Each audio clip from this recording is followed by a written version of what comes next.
Hello दोस्तों, Rama mathematics classes में आपका स्वागत है। जैसे कि इसके पिछले वीडियो में हम ई ड्यूटेरिया 7500 MCQ प्रश्न के अंतर्गत हम सेट नंबर इसके पिछले वीडियो हम 15 पढ़ चुके थे। आज देखेंगे इस वीडियो में सेट नंबर 16। सेट नंबर 16 से जितने भी प्रश्न एवं महत्वपूर्ण तथ्य बनते हैं हम वही सब इस वीडियो में कराएंगे। बस आप इसे ध्यानपूर्वक देखिएगा और समझिएगा, और जो भी आपको महत्वपूर्ण पॉइंट लगे आप अपने कॉपी पर उसे नोट कर लीजिएगा, ताकि अगर यहाँ से प्रश्न बने तो एग्जाम हॉल में छूटने की संभावना बहुत ही कम बने। और इसके साथ साथ अगर एग्ज़ाम में जाने से पहले इसे एक बार दो बार रिवाइज कर लीजिएगा तो वहाँ भी प्रश्न छूटने की संभावना या गलती कम ही होगा। आइए बिना समय लेते हुए आगे बढ़ते हैं अपने क्वेश्चन पर। देखिएगा सेट नंबर कितना है तो 16 है। देखिएगा क्वेश्चन नंबर 1 पर आते हैं। यह जो है ई ड्यूटेरिया क्या बोले हैं, यह जो है ई ड्यूटेरिया 7500 MCQ प्रश्न से संबंधित सेट नंबर 16 है। जो इसमें ऑल सब्जेक्ट शामिल हैं और बिहार के ऑल एग्जाम के लिए अति महत्वपूर्ण भी साबित हो सकता है। यहाँ से प्रश्न जरूर ही आएगा। आइए देखते हैं क्वेश्चन नंबर 1। देखिएगा कितना तो क्वेश्चन नंबर 1 क्या है तो संसद आदर्श ग्राम योजना के प्रेरणा स्रोत निम्न में से कौन है। संसद आदर्श ग्राम योजना के प्रेरणा स्रोत कौन से हैं तो याद रखिएगा ए का जो होगा ए है। कौन है तो महात्मा गांधी हैं। कौन है तो महात्मा गांधी हैं। क्वेश्चन नंबर देखिएगा दूसरा। क्वेश्चन नंबर दूसरा जो है भारतीय राजनीति के विदेश नीति का आदर्शवादी चरण माना जाता है। तो याद रखिएगा नेहरू युग। कौन है तो नेहरू युग। ऑप्शन नंबर बी होगा। क्वेश्चन नंबर तीसरा देखिएगा संसद में पहला लोकपाल विधायक किस लोकसभा के कार्यकाल में रखा गया था। तो याद रखिएगा चौथी लोकसभा के कार्यकाल में रखा गया था। आप इसे ध्यान से याद रखिएगा। क्वेश्चन नंबर देखिएगा कितना तो चौथा स्थगन प्रस्ताव के लिए कितने सदस्यों की समर्थन की आवश्यकता होती है। कितने सदस्यों की समर्थन की आवश्यकता होती है तो 50 सदस्यों की आवश्यकता होती है। क्वेश्चन नंबर देखिएगा 5 भारतीय न्यायिक प्रणाली में रिट हैबियस कॉर्पस का शाब्दिक अर्थ क्या होता है। तो आपको बंदी प्रत्यक्षीकरण का अधिकार प्राप्त है। है। देखिएगा अनुच्छेद 32 और अनुच्छेद 226 के तहत जो है 5 रिट जारी होते हैं। आप इसे ध्यान से याद रखिएगा। अनुच्छेद 32 के तहत जो 5 रिट जारी करते हैं सुप्रीम कोर्ट करते हैं, और अनुच्छेद 226 के तहत जो रिट जारी करते हैं हाई कोर्ट जारी करते हैं। कौन तो हाई कोर्ट। ये जो रिट होते हैं दोनों सेम अर्थात बराबर ही होता है, लेकिन सबसे ज़्यादा रिट जो है हाई कोर्ट जारी करता है। कौन तो हाई कोर्ट जारी करता है। क्वेश्चन नंबर देखिएगा 6। क्वेश्चन नंबर 6 अगस्त 1953 में भारत सरकार द्वारा गठित राज्य पुनर्गठन आयोग के निम्न सदस्यों में कौन शामिल थे। तो याद रखिएगा 6 के जो होगा इसमें जो है देखिएगा जस्टिस फजल अली था, ये भी था, KM पनिकर था, क्या तो हृदयनाथ कुंजरू। तो 2 3 4 ऑप्शन नंबर सी है। Option number C. तेज बहादुर सरपू नहीं था। क्वेश्चन नंबर देखिएगा 7वां निम्नलिखित पर्वत श्रेणियों में कौन सी सबसे प्राचीनतम पर्वत है। निम्नलिखित पर्वत श्रेणियों में कौन सी सबसे प्राचीनतम पर्वत है। तो याद रखिएगा अरावली की पहाड़ी जो है सबसे प्राचीनतम है। क्वेश्चन नंबर देखिएगा 8वां पश्चिम भारत के दक्षिण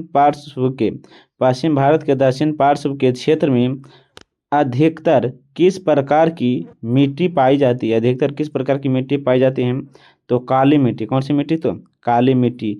काली मिट्टी को ही रेगुर मिट्टी कहा जाता है। इसे कपासीय मिट्टी भी कहा जाता है। क्या? तो कपासीय मिट्टी, ये जो काली मिट्टी होती हैं सबसे ज़्यादा जो है महाराष्ट्र में होती है। कहाँ? तो महाराष्ट्र में होती है। आप इसे ध्यान से याद रखिएगा। क्वेश्चन नंबर देखिएगा 9वां, क्वेश्चन नंबर कितना होगा? तो 9वां देखिएगा।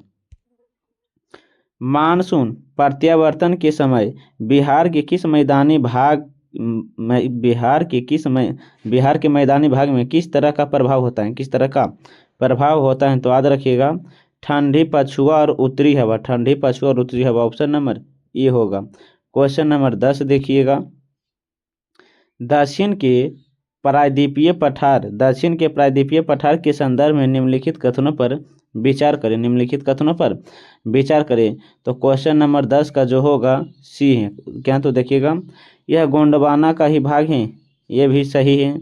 यह आर्किया नींव की अवसादित चट्टान से निर्मित है, गलत है।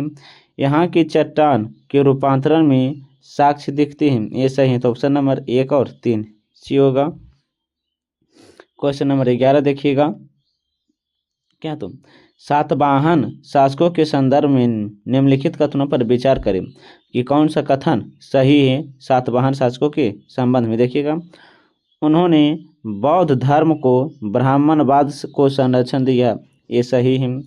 उन्होंने अश्वमेध और राजसूय योग के प्रदर्शन को पुनर्जीवित किया और उसका इस प्रकार ब्राह्मण को बढ़ावा दिया, ये भी सही है। उन्होंने प्राकृतिक भाषा और साहित्य भाषा को भी संरक्षण दिया, ये भी सही है।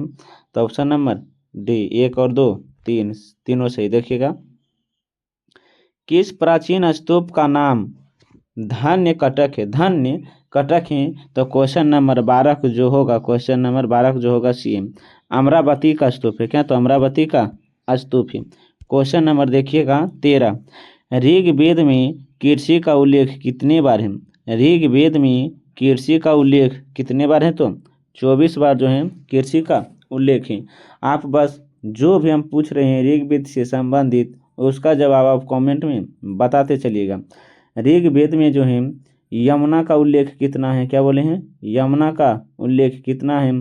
ऋग्वेद में अग्नि का उल्लेख कितना है? आप जानते ही होंगे, इसका जवाब सभी कमेंट में बताइए।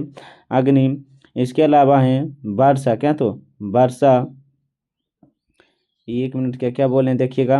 यज्ञनि, क्या बोले हैं? अग्नि का उल्लेख, यमुना का उल्लेख, यमुना का उल्लेख, इसके अलावा है सिंधु का उल्लेख। क्या? तो सिंधु का उल्लेख, सरस्वती का उल्लेख, सरस्वती का उल्लेख ऋग्वेद में कितनी बार हुआ है? आप इसका जवाब कमेंट में बताइएगा। देखिएगा, क्वेश्चन नंबर 14। क्या? तो मौर्य काल में सबसे छोटे स्तर पर कौन सा न्यायालय था? कौन सा न्यायालय था सबसे छोटे स्तर पर? तो ग्राम सभा था। क्या? तो ग्राम सभा था। आप इसे ध्यान से याद रखिएगा। क्वेश्चन नंबर 15 देखिएगा, 1 मिनट।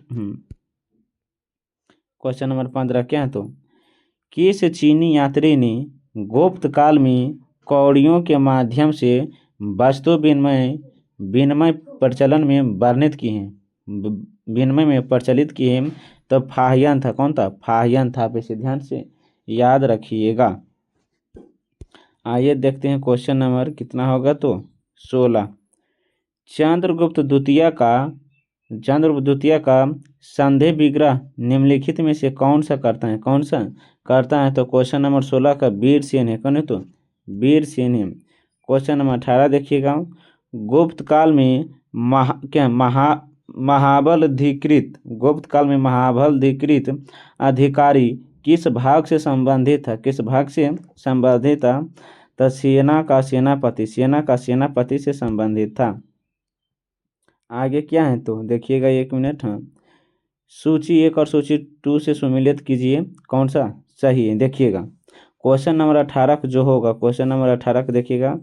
बहादुर शाह द्वितीय जो था कहाँ का शासक था? तो देखिएगा, दिल्ली का। बहादुर शाह द्वितीय कहाँ? तो दिल्ली को हो गया है। आगे देखिएगा, क्या? तो बिरजिस कादिर जो था, बिरजिस कादिर कहाँ का था? तो लखनऊ का। कहाँ? तो लखनऊ का था। वीर कुंवर सिंह जगदीशपुर का था। Liyaqat Ali Allahabad. Option number B होगा, option number B.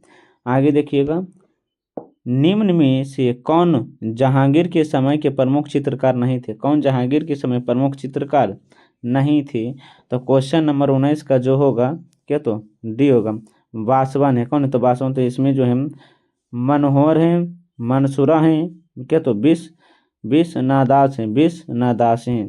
Question number देखिएगा 20, फ्रांसीसी सहायता से 1756 ईस्वी में एक आधुनिक शस्त्रागार की स्थापना हुई। एक आधुनिक शस्त्रागार की स्थापना हुई। यह कहाँ हुआ था? यह कहाँ हुआ था? तो याद रखिएगा डिंडीगुल में। कहा? तो डिंडीगुल में हुआ था। क्वेश्चन नंबर 21 देखिएगा, जेबीपी आयोग निम्न में से कौन शामिल नहीं था? जेबीपी आयोग में कौन सा शामिल नहीं था? तो क्वेश्चन नंबर 21 का जो होगा, क्वेश्चन नंबर 21 का कौन है? तो सी है, राजेंद्र प्रसाद है। कौन है? तो राजेंद्र प्रसाद हैं।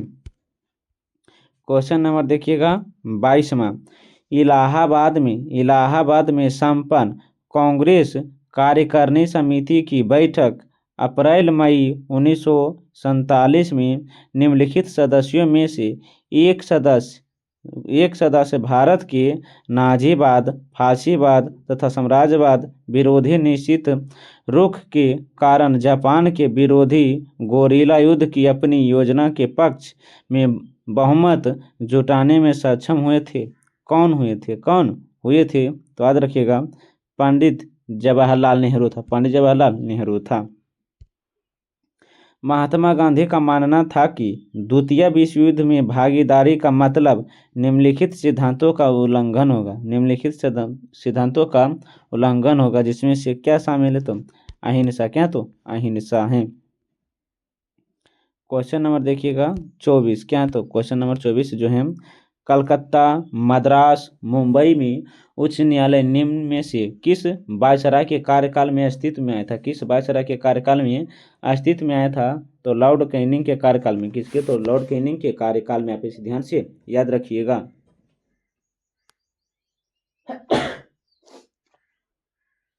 क्वेश्चन नंबर कितना होगा? तो देखिएगा 25। क्वेश्चन नंबर कितना होगा? तो 25 देखिएगा। क्या? तो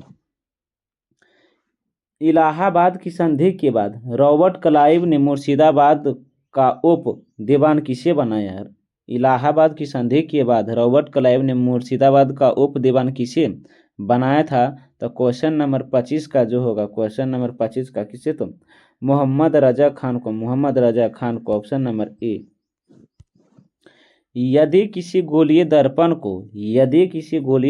को किसी दर में डुबाया जाता है तो उसकी फोकस दूरी पर क्या प्रभाव पड़ेगा? उसकी फोकस दूरी पर क्या प्रभाव पड़ेगा?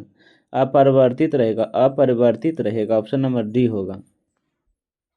क्वेश्चन नंबर 27 देखिएगा, अतिचालक का लक्षण कौन है? अतिचालक का लक्षण कौन है? तो याद रखिएगा शून्य परंपरागत है।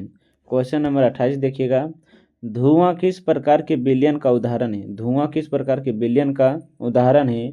गैसों में ठोस। क्या? तो गैसों में ठोस है।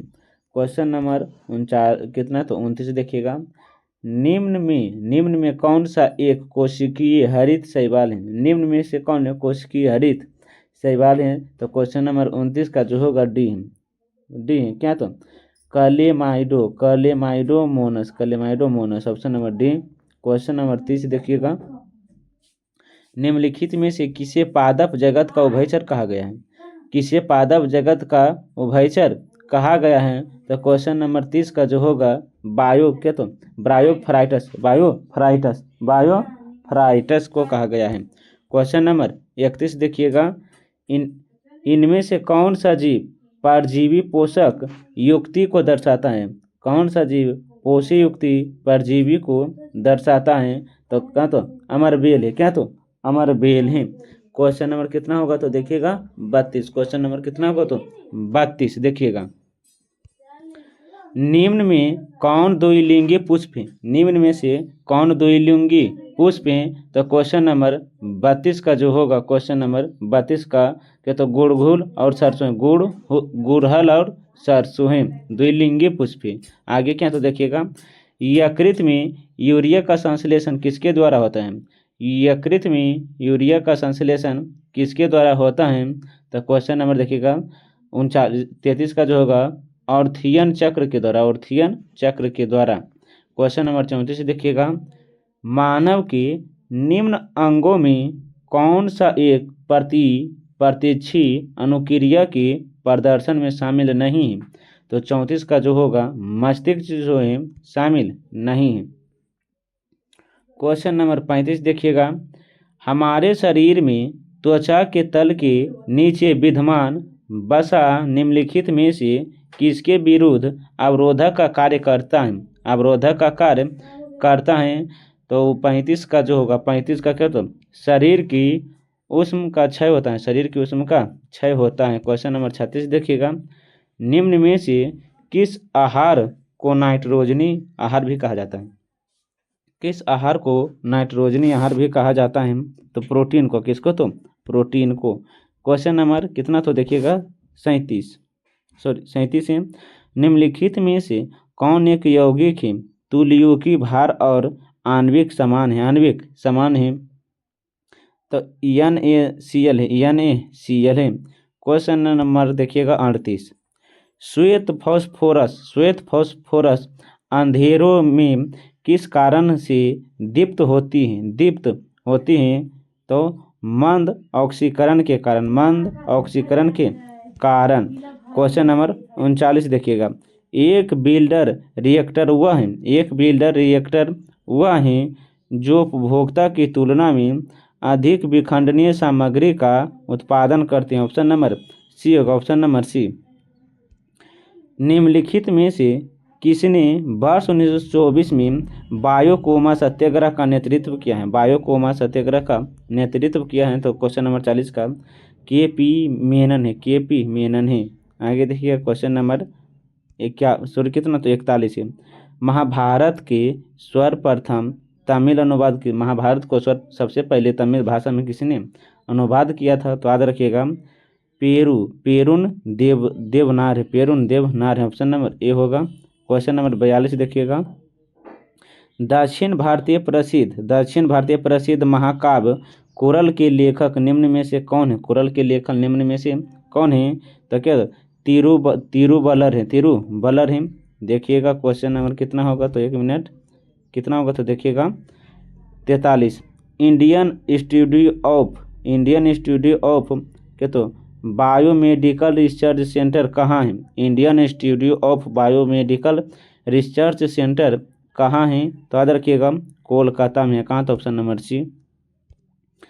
भारतीय राष्ट्रीय वैज्ञानिक प्रलेखन केंद्र कहाँ है? भारतीय राष्ट्रीय वैज्ञानिक प्रलेखन केंद्र कहाँ है? तो क्वेश्चन नंबर 44 का जो होगा नई दिल्ली में। कहाँ है? तो नई दिल्ली में है।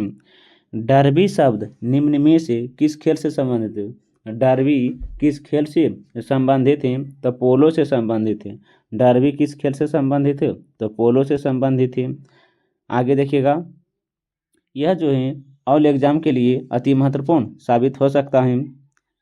आप जानते ही होंगे कि एडुटेरिया बुक जो हम करवा रहे हैं, एडुटेरिया क्या बोले हम, एडुटेरिया बुक जो हम करवा रहे हैं, यह जो है रोज 6:30 बजे, रोज 6:30 बजे PM अर्थात शाम को चले आते हैं। बस आप इसे ध्यानपूर्वक टाइम निकाल कर देख लीजिएगा। आप एक भी वीडियो रोज देखते हैं तो आपको किसी भी एग्ज़ाम के लिए बहुत ही अच्छे कर तैयार हो सकते हैं। देखिएगा क्वेश्चन नंबर कितना होगा, तो कितना है 46। देखिएगा शिक्षा की 10+2+3 प्रणाली का विचार सर्वप्रथम किस कमीशन ने प्रस्तुत की थी? किस कमीशन ने प्रस्तुत की थी? तो 46 का जो होगा 46 का याद रखिएगा डी है, कोठारी कमीशन। कौन है? तो कोठारी कमीशन है।